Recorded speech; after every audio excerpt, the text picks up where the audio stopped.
You've seen it 100 times. You know exactly what's coming, and you still get chills. That's the power of anime tropes. And today, we're celebrating the ones that live rent-free in our heads forever. These aren't guilty pleasures. These are the reasons we stay up until 3 a.m., finishing a 24-episode series when we have work in the morning. These are the moments that made us fall in love with anime in the first place. I'm counting down 10 anime tropes we absolutely love. And if even one of these doesn't give you instant flashbacks to your favorite show, are you even watching anime? Let's get into it. Number 10.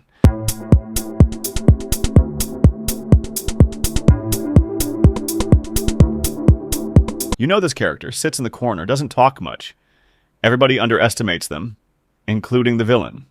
The classmates overlook them, the side characters write them off, and then at exactly the right moment, the gloves come off. Mob Psycho 100 does this better than almost any show ever made. Shigeo Kageyama, Mob, spends most of the series holding back, suppressing, containing. And when he finally reaches 100%, the screen almost can't hold him. Or think about Tanjiro in Demon Slayer's early episodes. He looks like a kind, gentle kid with a wooden box on his back. And then he starts moving, and suddenly you realize this person has been training every single day while everyone else was sleeping. What makes this trope so satisfying is the slow reveal, the build-up. You spend episodes quietly suspecting this character is different, and then the show confirms it in the most spectacular way possible. It's a love letter to every quiet person who's ever been underestimated. And anime does it better than any other medium in the world. Speaking of things that hit different, number 9 is one that splits the fandom every single time, but deep down, we all love it. Friends are great. Mentors are valuable. But a rival? A rival is what turns a good protagonist into a legendary one. Vegeta and Goku, Sasuke and Naruto, Todoroki to confront their own limits in ways that allies never could. Sasuke's existence is what keeps Naruto from ever becoming complacent. Vegeta's pride is what keeps Goku from ever taking a fight for granted. And then, when the rivalry softens just slightly, when there's a moment of mutual respect, anime fans around the world collectively lose their minds. Because we've earned that moment. We've watched them bleed for it. Few things in anime hit as hard as a rival finally acknowledging the hero. And we will never, ever get tired of it. Number 8 is one of the oldest tricks in anime. And it works every single time. Go ahead. Laugh. I'll wait. Yes, the power of friendship is one of the most mocked tropes in anime. People call it lazy, unrealistic, a cop-out. And then they watch Luffy stand back up in Annie's lobby, or Naruto reach out to Sasuke one final time, and they cry. Every time. Because here's the truth. When anime does friendship right, it doesn't feel like a shortcut. It feels like the entire point. One Piece is the masterclass. Luffy doesn't fight for power.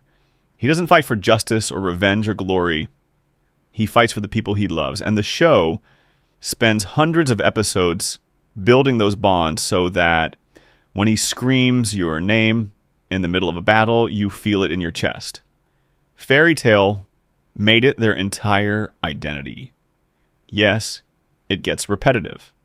Yes, Natsu beats unbeatable villains because of his friends more times than anyone can count. But there's a reason Fairy Tail has one of the most loyal fan bases in anime.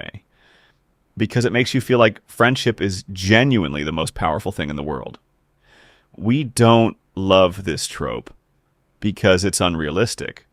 We love it because it's the most human thing anime has ever captured.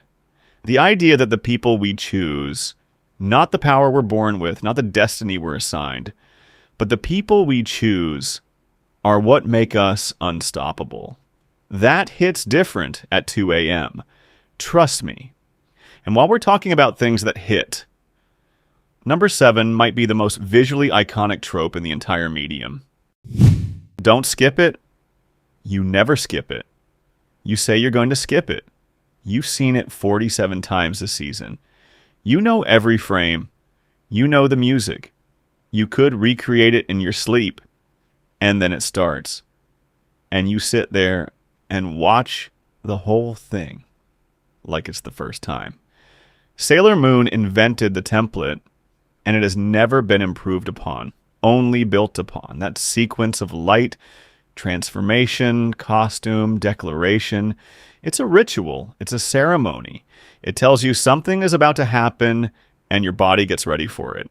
Dragon Ball took it and made it elemental.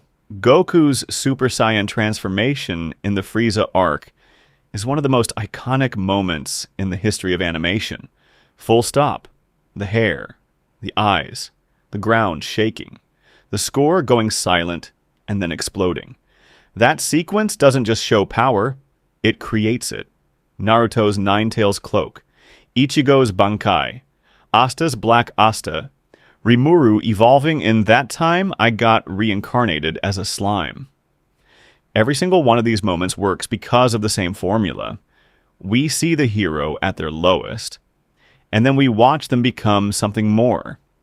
The transformation sequence is anime saying, "You thought this was over. We're just getting started." And speaking of moments that stop the whole room, number 6 is the trope that produces the greatest single scenes in anime history. You thought you knew this character. You had them figured out. You'd already made your judgment. And then the show pulls back the curtain, and suddenly everything you thought you knew shifts. This is one of anime's greatest weapons. The backstory reveal that doesn't just add depth, it rewrites the entire story you thought you were watching. Pain's backstory in Naruto Shippuden. Before it, he's one of the most fearsome villains in the series. After the reveal, after we see Nagato's childhood, what he lost, what shaped him, he becomes one of the most tragic characters in anime. And his speech to Naruto, the one about the cycle of hatred, lands completely differently because of everything we just learned. Attack on Titan does this on a scale that almost no other show has ever attempted. Every time you think you have the full picture, the show reveals another layer, another perspective, another truth. By the final arc, you're not even sure what villain means anymore. Itachi Uchiha, Zuko, Hisoka, even characters who you thought were simple turn out to be carrying entire worlds inside them that the story kept hidden until exactly the right moment. What this trope teaches is empathy. It says, before you write someone off, ask what you don't know yet. Every person, even the ones who seem irredeemable, has a story that explains how they got here. Anime understood that lesson before most of the world did. All right, we're at the halfway point. Number 5 is where things start getting elite. And I need you to hit that like button right now if you're still with me. Because the back half of this list is where it gets serious. Where anime does not let mentors retire in peace. That's just a fact. The mentor figure in anime carries a specific weight. They're not just a teacher, they're a mirror. They show the protagonist who they could become, and they carry the scars of who they used to be. And then, almost inevitably, the show takes them from us. Jiraiya. If you know, you know. The spy thriller arc in Naruto Shippuden that ends with Jiraiya's death is considered one of the greatest arcs in anime history. And it works entirely because of the 20-plus episodes we spent understanding who this man was. His dreams, his failures, his love for Naruto, his willingness to die for a world that kept breaking his heart. Whitebeard in One Piece. Going into that battle, you knew. The show told you something was coming, and it still absolutely destroyed you. Roy Mustang in Full Metal Alchemist.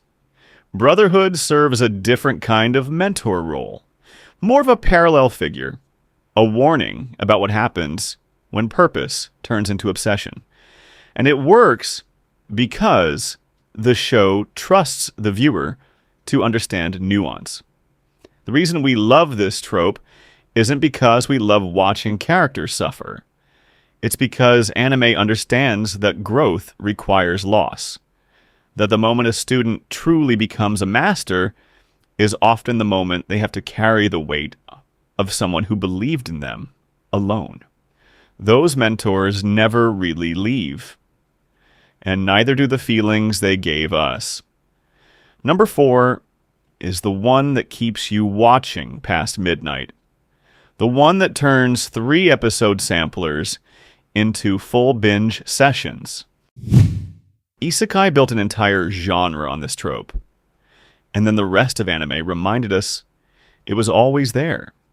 There is something deeply magnetic about a protagonist who starts with nothing. No special bloodline, no hidden power, no destiny. Just a person, confused, overwhelmed, trying to figure out rules they didn't make, navigating a world that doesn't care whether they survive. The isekai genre has run this trope into the ground, and then excavated it, and run it into the ground again. But when it's done right, it's irresistible. Sword Art. Online's first arc works because Kirito feels genuinely mortal. ReZero works because Subaru is, for much of the series, actually terrible at most things. And the show doesn't let him pretend otherwise. But you don't need isekai for this to hit. Izuku Midoriya is a quirkless kid in a world built around superpowers. The first 2 episodes of My Hero Academia are about a boy being told, gently then brutally, that his dream is impossible, and then watching him refuse to accept that. Emma from The Promised Neverland. A child with no weapons, no army, no adult support, just a mind that refuses to stop working. Watching her build a plan out of nothing against odds that should be insurmountable is one of the most gripping things anime has ever done. We love these protagonists because they're the most honest version of the hero's journey. They didn't get lucky with their genes. They just refuse to stop. Number 3 is the one that breaks everyone. I'm warning you now. The greatest villains in anime don't lose the argument. They just lose the fight. This is the trope that haunts you. The antagonist who sits across from the hero and says something, and you realize, against everything you expected, that you can't fully disagree. Thanos is a famous Western example, but anime was doing this decades before Marvel got there. Light Yagami's core argument in Death Note is chilling, not because it's crazy, but because it isn't. The world is full of people who cause suffering and face no consequences. If you had the power to end that, wouldn't you? The show spends 50 episodes dismantling that logic, but it never makes it seem stupid. It makes it seem seductive, and that is so much more dangerous. Meruem in Hunter, X Hunter, is possibly the greatest example in anime history. A being born to be the apex predator of humanity, who then, through a single relationship with a human child, begins to question everything he was made to believe. His arc isn't the story of a villain becoming good. It's the story of a mind vast enough to reconsider itself. And the ending? We don't talk about the ending without tissues. Stain in My Hero Academia. Overhaul. Shigaraki. as his backstory unfolds. Even characters who do monstrous things become carriers of questions the show won't let you ignore. The villain who is right forces the hero and the audience to ask, what are we actually defending? Is the world worth protecting as it is? Or do we have to earn that answer? Anime trusts you to sit with that question. And that trust is what separates it from everything else. We have two left. Number 2 is the trope that anime fans would vote to protect above all others. But first, if this video is hitting for you, subscribe right now. Every notification brings you back for more of this.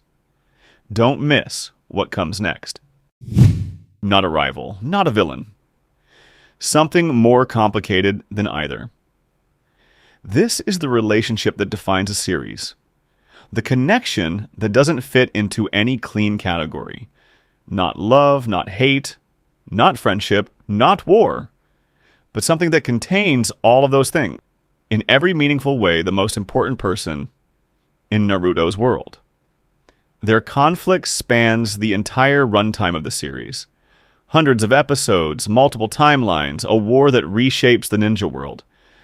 And at its core, it is still just two kids from the same village who refuse to stop reaching for each other. The bridge scene in the original series. The Valley of the End.